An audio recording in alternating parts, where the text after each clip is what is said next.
My mindset for JT Miller, if you think about it, like Canucks go to the Rangers, see if you can get a Kako somehow in that deal, or a first round pick and a couple prospects, a forward prospect or a forward piece there. Maybe they try to get a Hedl piece or one of the defensive prospects. Or JT Miller, maybe there's other conversations like, I don't know, a Carolina. I know there's been conversations about Natchez and Ethan Bear out there in a potential trade. JT Miller could go to a bunch of different teams. I know there's been rumors about Toronto, but they would really have to make the money work, and I'm sure the Canucks would be looking at Erasmus Sandin or would be looking at Nick Robertson as well in there.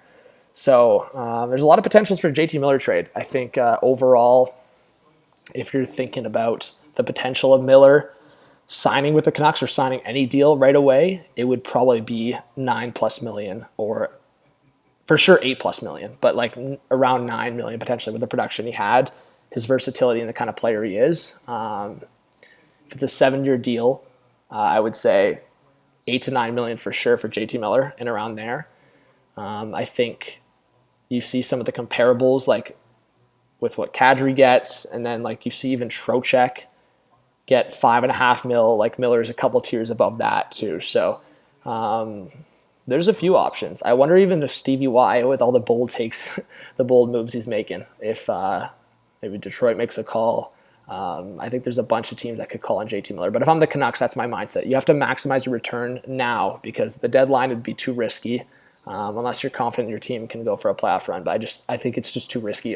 Like you're watching your Pacific Division rival in the Calgary Flames lose Johnny Gaudreau for nothing.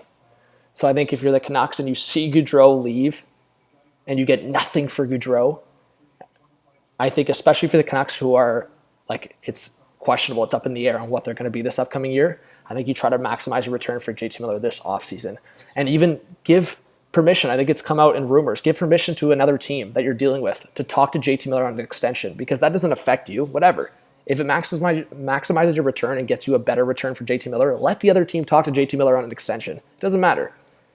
Let it happen and maximize your return and get it done. That's my opinion on Canucks and JT Miller. Like, do it. Maximize your return and build around your younger guys and try to move out Tyler Myers, maybe Pearson, all that stuff. But I think the Canucks have a really bright future still. I just think get the return now for JT Miller. I think that'd be the smart move.